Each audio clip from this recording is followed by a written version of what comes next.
Hello everyone, welcome back to the channel. Hopefully आप लोगों को पहले का वीडियो पसंद आया होगा जिसमें हमने फीचर्स ऑफ मैनेजमेंट कवर किया था। ये वीडियोस मेरी तरफ से एक एफर्ट है ताकि मैंने जो साथ स्कोर किया मैं आप लोगों को भी हेल्प कर पाऊँ अच्छा स्कोर कर पाने में। यहाँ हम सारे tips and tricks on how to write answers, पढ़ाई कैसे करनी है, सब कर कर जाएंगे। तो आप मेरे साथ बने रहिएगा। Like, share, comment and subscribe कर जरूर करिएगा चैनल को अगर वीडियोस पसंद आते हैं। तो आज हम पढ़ेंगे ऑब्जेक्टिव्स ऑफ मैनेजमेंट। ऑब्जेक्टिव्स मतलब क्या होता है? ऑब्जेक्टिव मतलब होता है एंड गोल, वो एंड जिसके लिए सारे काम किए जाते हैं, जिसके लिए सारा कष्ट किया जाता है, उसे हम कहते हैं ऑब्जेक्टिव्स। ऑब्जेक्टिव मतलब हो गया एंड, जिसे मैनेजमेंट को अचीव करना है। तो क्या क्या अचीव करना होता है मैनेजमेंट को, क्या क्या मैनेजमेंट का एम होता है? मैनेजमेंट का तीन मेन एम होता है, तीन मेन गोल होता है या तीन मेन ऑब्जेक्टिव होता है। वो क्या क्या ऑब्जेक्टिव्स है? तीन ऑब्जेक्टिव्स क्या क्या है वो?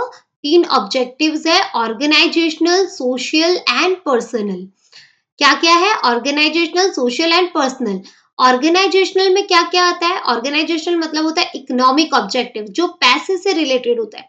ऑर्गेनाइजेशनल मतलब हो गया पैसे से रिलेटेड, इसलिए इसको इकोनॉमिक ऑब्जेक्टिव्स भी बोला जाता है। सोशल ऑब्जेक्टिव मतलब सोसाइटी के लिए आपका रिस्पॉन्सिबिलिटी नहीं बनता, जो भी आपका रिस्पॉन्सिबिलिटी बनता है उसे हम सोशल ऑब्जेक्टिव्स में कवर करते हैं। और एक बच्चा पर्सनल। पर्सनल का स्पेलिंग यहाँ अलग है, PERSONAL नहीं है। क्या है? PERSONNEL। इसका मतलब होता है ह्यूमन, जो एम्प्लॉयज होते हैं ऑर्गेनाइजेशन से।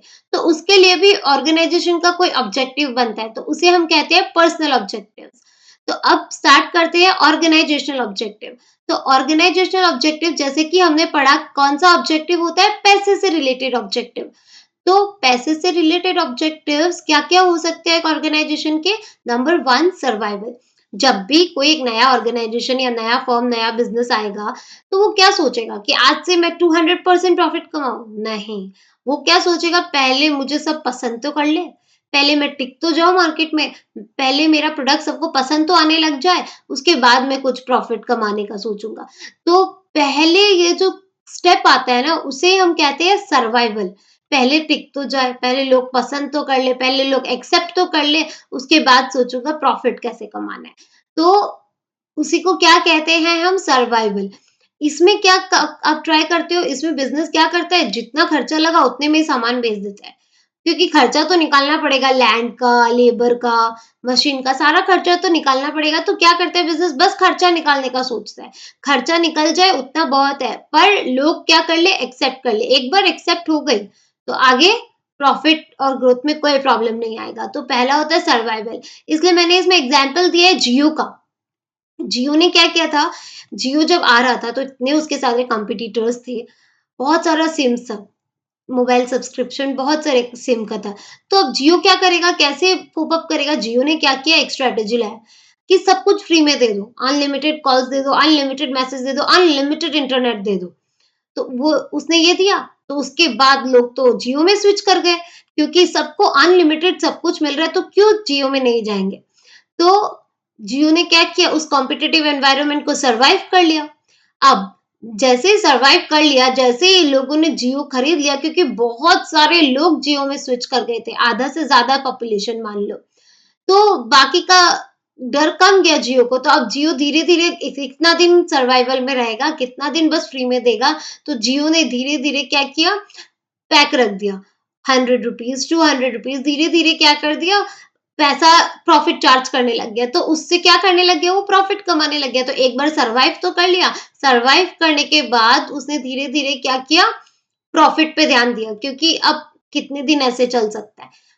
प्रॉफिट, अब धीरे धीरे प्रॉफिट भी अच्छा कमाने लगे, क्योंकि सारे लोग तो जियो यूजर्स थे, इतने सारे लोग थे जियो के। अब उस जियो ने सोचा बस मोबाइल से नहीं होगा, मैं वाईफाई भी ऑपरेट करूं, मैं जियो सिनेमा भी चलाऊं, मैं जियो टीवी भी दूं।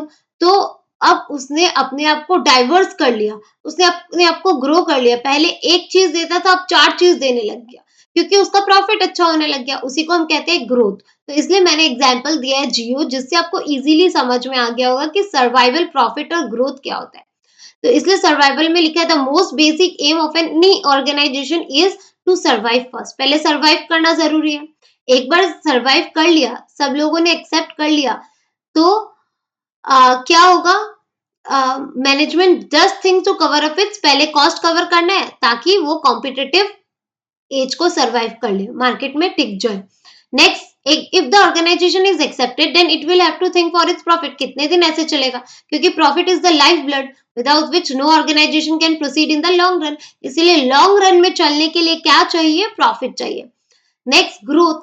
अब ग्रोथ, मेरा सर ने ग्रोथ धक दिया आपको, तो ग्रोथ में क्या आएगा, ग्रोथ में आएगा कि एक बार ग्रो कर लिया, एक बार प्रॉफिट कमा लिया, तो अब आप चाहोगे मैं बढ़ूं, मैं कैसे बढ़ूं, इन टर्म्स ऑफ मार्केट बढ़ूं। मेरा एक मार्केट था, 4 मार्केट हो, एक यूनिट था, 4 यूनिट हो, एक प्रोडक्ट था, 4 प्रोडक्ट हो, नंबर ऑफ एम्प्लॉयज 4 थे, अब 8 हो, तो उससे आपको पता चलेगा आप ग्रोथ कर सकते हो। तो इसका ट्रिक क्या है, एसपीजी।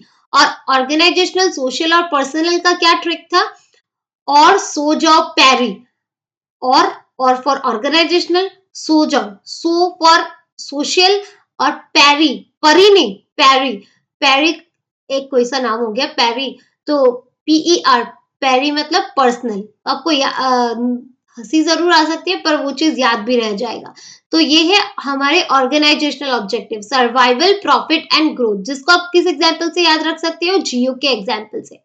उसके बाद कौन सा ऑब्जेक्टिव आता है, उसके बाद हमारा ऑब्जेक्टिव आता है सोशल ऑब्जेक्टिव। अब आप सोसाइटी से रिसोर्सेज लेते हो, क्या रिसोर्सेज लेते हो आप सोसाइटी से, आप लैंड लेते हो, लेबर लेते हो, कैपिटल लेते हो, ऑर्गेनाइजेशन लेते हो, मतलब एंटरप्रेन्योरशिप लेते हो। तो ये लैंड, लेबर सारे आप सोसाइटी से लेते हो, तो आपका कोई रेस्पॉन्सिबिलिटी नहीं बनता सोसाइटी के लिए, जरूर बनता है। तो आप सोसाइटी के लिए इन रिटर्न क्या कर सकते हो, आप सोसाइटी के लिए क्या करोगे, सोसाइटी को इन रिटर्न आप सब कुछ सही दोगे। जैसे कि क्या करो, आपका आपका रेस्पॉन्सिबिलिटी बनता है क्वालिटी गुड्स दो एट रीजनेबल प्राइस। जो वीकर सेक्शन है, जिसे जल्दी से एम्प्लॉयमेंट नहीं मिलता, आपके पास तो इतने पैसे, आप उन लोग को एम्प्लॉयमेंट दो, क्योंकि उन लोग को नहीं मिलता तो उन लोग का भी एक लाइवलीहुड आ जाएगा। बेसिक जो भी कम्युनिटी है जहाँ पे आप अपना फैक्ट्री एस्टेब्लिश करके रखा है, उधर का लोगों को आपका फैक्ट्री से कितना प्रॉब्लम होता है, तो वहां के लोगों को स्कूल्स खोल कर दो जो नहीं जा सकते, हेल्थ केयर बेनिफिट्स दो जब वहां पे हेल्थ केयर बेनिफिट्स नहीं है। अनफेयर ट्रेड प्रैक्टिसेस मत करो। अनफेयर ट्रेड प्रैक्टिसेस मतलब बहुत जन अनफेयर ट्रेड प्रैक्टिस क्या करते हैं पता है, आटा, जो आटा होता है ना खाने वाला, उसमें चौक मिला देते हैं, वो गलत बात है। आप आटा, आपने जो भी बनाया है, गेहूं तो आपने नेचर से लिया, तो आप रिटर्न आटा में चौक मिलाकर क्यों दे रहे हो, तो वो हो गया एक अनफेयर ट्रेड प्रैक्टिसेस, तो वो सब भी मत करो। और क्या करो, एनवायरमेंटल फ्रेंडली प्रोडक्ट्स यूज करो, मतलब जिससे एनवायरमेंट को कोई हार्म नहीं हो, क्योंकि एनवायरमेंट को हार्म होगा तो अल्टीमेटली किसको हार्म होगा, हमें ही हार्म होगा। तो ये हो गए social objective. A business uses society's resources, so it is the responsibility of the manager to provide back the society with useful resources. इसमें एग्जाम्पल क्या दिया, ई चॉपल इनिशिएटिव। ई चॉपल इनिशिएटिव क्या है, ये ई चॉपल इनिशिएटिव है आईटीसी का। आईटीसी ने क्या लाया था, ई चॉपल इनिशिएटिव, उसमें क्या किया था, जब फार्मर्स होते हैं रिमोट विलेजेस के, उन लोगों का क्या करते हैं, प्रॉफिट आधा से ज्यादा सारे जिस लैंडलॉर्ड को वो बेचता है वो खा जाते हैं। तो फार्मर लोग को ये चीज पता है, तो वो क्या करे बेचारे, कहाँ से जाए, कहाँ से मिडिल मैन को एलिमिनेट करे। तो आईटीसी ने क्या किया, ई चॉपल ले आया। ई चॉपल से क्या होता है, कस्टमर जो भी फार्मर्स थे उन्हें ट्रेनिंग दे दी। अब ट्रेनिंग के थ्रू वो फार्मर्स क्या कर सकते हैं, वो जान सकते हैं कि उसका एक्चुअल प्राइस क्या है, और जो भी मिडिल मैन है उसको एलिमिनेट कर दिया, वाह तो कितने पैसे उनके बच गए। और उससे क्या हुआ, मिडिल मैन जब एलिमिनेट हो गए, उनका रेवेन्यू 50% से बढ़ गया। तो वो था ई चॉपल इनिशिएटिव बाय आईटीसी, जो एक आईटीसी का क्या था, सोशल ऑब्जेक्टिव था। अब सोशल ऑब्जेक्टिव्स के बाद क्या आते हैं, पर्सनल ऑब्जेक्टिव। पर्सनल ऑब्जेक्टिव मतलब हो गए जो भी ह्यूमन से रिलेटेड ऑब्जेक्टिव्स होते हैं, उसे क्या कहते हैं हम, पर्सनल ऑब्जेक्टिव। अब पर्सनल ऑब्जेक्टिव्स में क्या क्या आते हैं, देखो अब एज ए पर्सन, आप मानो आपने कोई ऑर्गेनाइजेशन ज्वाइन किया, तो आप क्यों ज्वाइन करोगे, ऑब्वियसली आपका कोई नीड होगा, आपको सैलरी चाहिए होगी, आपको पैसों की जरूरत होगी, नहीं मुझे एक हाईफाई लाइफ चाहिए, मुझे इसलिए मैंने ज्वाइन किया। तो जो भी एम्प्लॉयज ज्वाइन करते हो सबका क्या होता है, कुछ नीड्स होते हैं, पर ऑर्गेनाइजेशन का भी कोई नीड्स होता है। अब आपने ज्वाइन तो एक ऑर्गेनाइजेशन में किया, तो ऑर्गेनाइजेशन भी आपसे कुछ एक्सपेक्ट करता है कि नहीं करता है। तो मैनेजर को क्या करना है, वो ऑर्गेनाइजेशन के नीड को और आपके नीड्स को बनाकर चलना है, मेंटेन कर कर चलना है। तो उसी को क्या कहते हैं, पर्सनल या फिर ह्यूमन रिसोर्सेज के ऑब्जेक्टिव। ह्यूमन रिसोर्स जो होते हैं सबसे इंपॉर्टेंट एसेट होते हैं एक ऑर्गेनाइजेशन के। तो पर्सनल या फिर ह्यूमन ऑब्जेक्टिव्स में क्या क्या आते हैं, number one, satisfying financial need. आपको ऐसा तो सैलरीज दे जिससे आप चल पाओ, तो आपको क्या देना, ऐसा सैलरीज देना जिससे आप चल पाओ। कॉम्पिटिटिव, अगर आपका फ्रेंड को सेम पोस्ट पे ज्यादा पैसा मिल रहा है और आपको कम पैसा मिल रहा है, तो आपको कैसा लगेगा, अच्छा नहीं लगेगा ना। तो पैसा वैसा ही दे जैसा आप काम कर रहे हो, कॉम्पिटिटिव पैसे दे, पर्क्स एडिशनल बेनिफिट्स भी दे। आपका सोशल नीड्स भी सेटिस्फाई हो। सोशल नीड्स क्या होता है, सोशल नीड्स मतलब हो गया आपको उधर जाके फ्रेंड्स मिले। आप अगर 2 जन नहीं होते, आप खुद कॉलेज नहीं जाते, आपका फ्रेंड आज नहीं जा रहा है, आप भी नहीं जाओगे। वैसे आप ऑफिस भी कैसे जाओगे अगर आपके वहाँ फ्रेंड्स नहीं होंगे, आपसे कोई बात नहीं करता होगा। तो वो हो गया सोशल नीड्स, वो भी सैटिस्फाई करना होगा। फिर एम्प्लॉइज़ लोग एक जगह तो नहीं रहना चाहते, वो भी चाहते हैं हम भी प्रमोट करें, हम भी आगे जाएँ। तो वो हो गया हायर लेवल नीड्स, वो भी देना पड़ेगा ऑर्गेनाइजेशन को। और एक हो गया गुड वर्किंग कंडीशन। अगर ऐसा आपको माहौल दे दिया कि कभी भी फैन गिर जाए, तो वो कैसा कंडीशन होगा? वो तो कभी भी अच्छा कंडीशन नहीं होगा। तो क्या देना होता है? गुड वर्किंग कंडीशन भी देना होता है।